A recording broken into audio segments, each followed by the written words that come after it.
మీ ఎలాంటి వ్యాపార ప్రకటనలకైనా వెంటనే మా ఛానల్ సంప్రదించండి. అందరికీ నమస్కారం.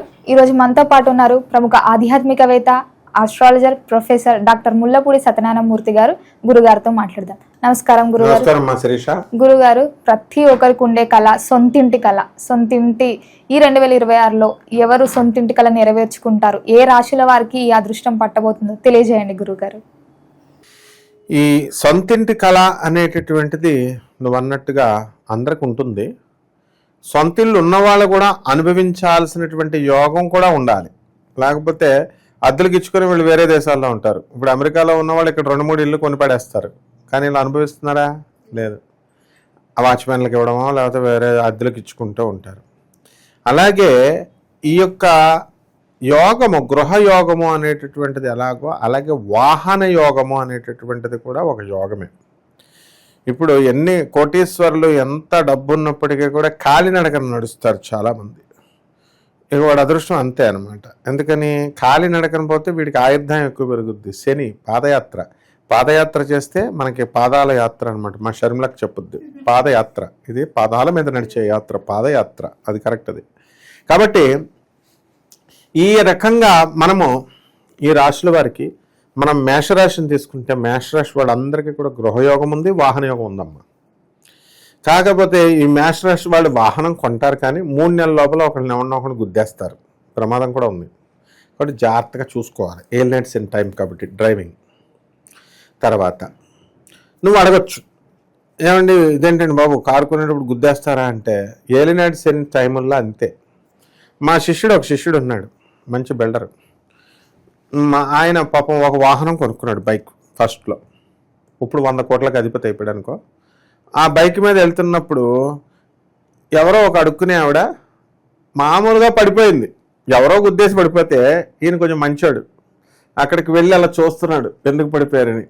అక్కడ ఉన్నటువంటి వర్కర్స్ అంతా నువ్వే గుద్దేసావు, నువ్వే పడేసావు అంటే 80,000 ఇచ్చాడు ఆ గొడవకు వసూలు చేసుకోవడానికి. ఏలినాడు శని ఇది జరగబోతోంది మేషరాశి వాళ్ళకి. నెక్స్ట్ రెండోది వృషభ రాశి వాళ్ళకి చక్కగా ఈ యొక్క 2026 సంవత్సరంలో ఆగస్టు నెలలో 6వ తేదీన వీళ్ళు ఇల్లు కొనడం అనేటటువంటిది జరుగుతుంది. డౌటే లేదనమాట. వాహనము అక్టోబర్ నెలలో వాహనం కొంటారు, 4-వీలర్. తర్వాత మిథున రాశి వారికి అందరికీ కూడా విపరీతమైన డబ్బు వచ్చేస్తుంది. ఓ పక్కన అన్నలు ఇచ్చేస్తారు, ఓ పక్కన తండ్రులు ఇచ్చేస్తారు. మొత్తం డబ్బే ఏం చేసుకోవాలో కూడా తెలియదు అనమాట. కాబట్టి వీళ్ళు భర్తలు దాచి పాపం ఆ తర్వాత కొందాము, ఆల్రెడీ ఒక ఇల్లు కొన్నాం కదా అని దాచుకుంటే ఎక్కడ ఆడపడుచులకి ఇచ్చేస్తాడో భర్త, ఎక్కడ అత్తగారులకు ఇచ్చేస్తాడని బలవంతాన్ని ఇంకో దాంట్లో ఇరికిచ్చేసి వీళ్ళ చేత ఇల్లు కొనిపించేస్తారు. ఆ విధంగా మిథున రాశి వాళ్ళకి కూడా ఇల్లు వచ్చేస్తుంది. గృహయోగం ఉంది, వాహన యోగం ఆల్రెడీ ఉంది. లేకపోతే కర్కాటక రాశి వాళ్ళకి పాపం భార్యాభర్తల మధ్య ఫైటింగ్లు చేసుకునేటటువంటి వాళ్ళు చాలామంది ఉన్నారు. అష్టమ రాహువు ఉన్నాడు. వీళ్ళు ఎట్టి పరిస్థితుల్లో కూడా ఈ యొక్క రాహువు కొననివ్వడు, వీళ్ళని మనశ్శాంతి ఉండనివ్వడు, వాహనం కొననివ్వడు. కాబట్టి డబ్బులు దాచుకుంటూ ఉంటారన్నమాట. ఈ కర్కాటక రాశి వాళ్ళు డబ్బులు దాచుకుని ఒక వ్యాపారం పెడదామని చెప్పి వీళ్ళ తెచ్చుకునే డబ్బులే పాపం అప్పు తెచ్చుకుంటే, సరే కొందాం కదా ఇల్లు అని చెప్పి బ్యాంకులో దాస్తే, ఈ తిన్నంగా ఉన్నవాడు దాచుకొని చెప్పకూడదు కదా, అందరికీ చెబితే వాళ్ళు ఏం చేశారు, మాకు ఇవ్వండి, మీరు ఇల్లు కొనుక్కునే టైంకి ఇస్తాము అనండి. మేము ఏర్పాటు చేయలేకపోయినా తర్వాత మీరు ఇల్లు కొనుక్కున్న ఆగస్టు నెల కాదు కదా 2 నెలల తర్వాత మేము ఇస్తామంటే, వీళ్ళు పెద్ద మనుషులు అందులో డబ్బులు తీసి వాళ్ళకి ఒక 30 లక్షలు 40 లక్షలు ఇస్తారు. వీళ్ళకి దొరకదని తెలుసు, అయినా సరే ఇస్తారు. అది కర్కాటక రాశి వారి పరిస్థితి.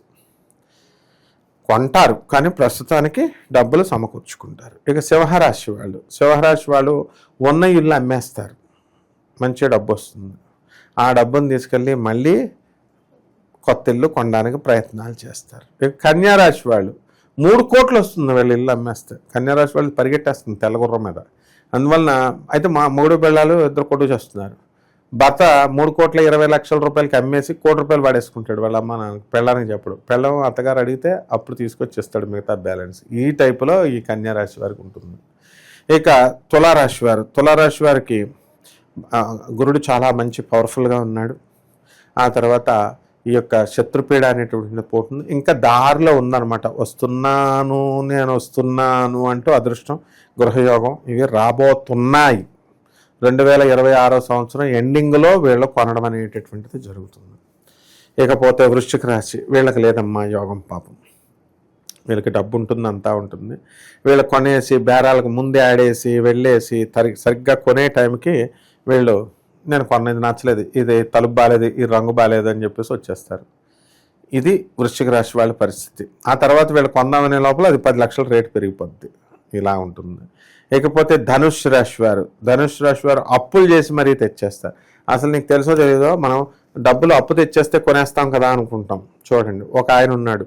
ఆయన ఏం చేశాడు, వాళ్ళ వియ్యంకుడి దగ్గర డబ్బులు తెచ్చాడు. ఆ కాలంలో ఎంత పెద్దదేం కాదు, 3.5 లక్షలు 4 లక్షలు అంటే తెచ్చి ఇంట్లో పెట్టుకున్నాడు. పెట్టుకుంటే ఇల్లు అమ్మేస్తానంటే అంటే మిగతా బ్యాలెన్స్ కొంత డబ్బు ఈయన దగ్గర ఉంది, కొంత తెచ్చి పెట్టుకున్నాడు. పెట్టుకుంటే ఈ లోపల ఇక్కడేమైంది, వాడు ఇల్లు అమ్మని అంటాడు. వాడు అమ్ముతానన్నవాడు. సరే కదా, వడ్డీ అనవసరంగా ఇలా కట్టాల్సి వస్తుంది, ఎంత బియ్యంకుడైనా వడ్డీ కట్టాల్సి వస్తుంది కదా అని మళ్ళీ తీసుకెళ్ళి డబ్బులు ఇచ్చేసే టైంకి అప్పుడు అమ్ముతానన్నాడు.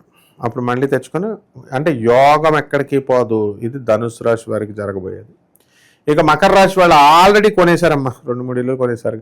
కానీ పెళ్ళాలు 3 పెళ్ళాల గొడవలో విడాకులు వచ్చేసి వీడికి కోర్టుల్లో ఫైటింగ్లు చేసుకుంటున్నారు. ఒక ఆయన నాకు కామెంట్ పెట్టాడు, గురువుగారు దయచేసి పెళ్ళాలు అనకండి బాబు, భార్యలు అనండి అన్నారు. భార్యలు పెళ్ళాలు అంటే వీళ్ళకి ఎంత భయం, లాంగ్వేజ్ మీద ఎంత కమాండ్ ఉన్నప్పుడు భార్యల్ని ఎంత బాగా చూసుకోవాలమ్మా. వీళ్ళు తాగేసి వచ్చేసి బాధేస్తే మరి భార్యలు ఊరుకుంటారా చెప్పు? నారా తీసేస్తారు. ఆ కాలం పోయింది. ఏది పోలీస్ కేసులు పెట్టడాలు, 498A పెట్టడాలు, 494, 495 బైగామి ఇలాంటి సెక్షన్స్ అన్నీ పోతాయి. అయిపోయి ఇప్పుడు ఏమీ లేదు, వేసేయడమే అంతే. టాబ్లెట్ వాళ్ళ ఫ్రెండ్స్ సాయంతో, వాళ్ళ అత్తగారుల సాయంతో ఆ ట్రెండ్ మారింది. ఎరా మారుతుంది సంవత్సరాలు. ఇంకొకటి నాకు కామెంట్ పెట్టాడు, వీడు ఇంకా సూపర్. ఏమని పెట్టాడు, గురుగారు మీరు జాతకం చెప్పండి బాబు అంటే మా వారి 498 కేసు పెట్టేస్తుంది, 495 అడిగి భయం వేస్తుంది అనమాట. అందుకని లా క్లాసులు చెప్తారు ఏంటంటే గురువుగారు అన్నాడు. మరి ఇంత తెలివి ఉన్నవాళ్ళు పెళ్ళాన్ని ఎంత బాగా చూసుకోవాలా? ఇదన్నమాట. మరి ఆడది బాగుంటేనే గృహయోగం వస్తుంది, ఆడది బాగుంటేనే సంతోషంగా ఉంటేనే వాహన యోగం వస్తుంది. ఒక ఆయన చీర్ల వీరాస్వామి అని ఒక ఆయన ఉన్నాడు.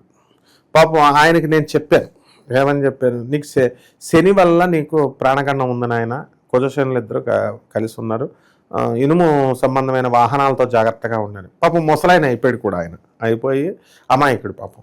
వెళ్ళి ఇంటికి వచ్చాడు, సెక్యూరిటీ గార్డ్ కింద చేసుకుంటున్నాడు. ఇంటికి వచ్చాడు, డ్యూటీకి వచ్చాడు. పెళ్ళం వల్ల జరుగుద్ది అన్నాం. శుక్రుడు బాగాలేదు. పెళ్ళం ఏం చేసింది, నూనె తెమ్మంది. వీడు సైకిల్ మీద పాపం నూనెకి వెళ్ళాడు. పెద్ద ఆయన అయిపోయాడు కదా, చీకట్లో వెళ్ళాడు. 7 o'clock ఆ ప్రాంతంలో నైట్.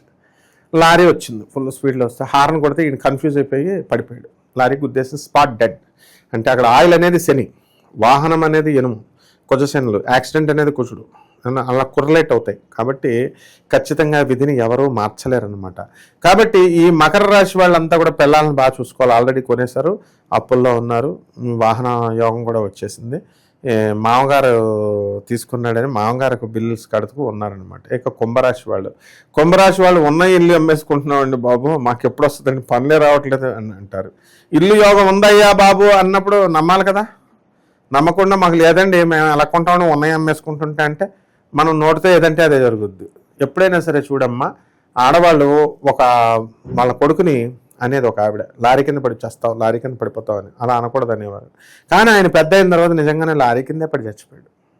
అంటే తల్లి ఏదైతే అంటదో, అందుకే మా గురువుగారు బ్రహ్మశ్రీ చాగంటి కోటేశ్వరరావు గారైనా, ముఖ్యంగా మా గురువుగారు గరికపాటి నరసింహారావు గారు ఎప్పుడూ కూడా తల్లిని ఎక్కువ గౌరవిస్తారు, తల్లి గురించే ఎక్కువ చెప్తా ఉంటారు. తల్లి మాట ఏనంటారు నాయన, తల్లి ఆశీర్వాదం అని గరికపాటి నరసింహారావు గారు. ఇదే అనమాట రిజల్ట్. నెక్స్ట్ ఇక ఆఖరిగా మీనరాశి వాళ్ళ దర్జాకు మారిపోయారు. ఇంకో వాహనం కొంటారు, గృహయోగం కొనడానికి ఇంకా టైం ఉంది. ఈ రకంగా మొత్తం అందరికీ కూడా యోగాలు అనేటటువంటి గృహయోగాలు, వాహన యోగాలు ఉన్నాయమ్మా. గురుగారు, ఈ 2026లో ఎవరెవరు ఇంటి వారైతున్నారు, కొత్త ఇంటికల్లా నెరవేరుతుంది, వాహన యోగం ఉందో చాలా చక్కగా తెలియజేశారు. ధన్యవాదాలు. ధన్యవాదాలమ్మా.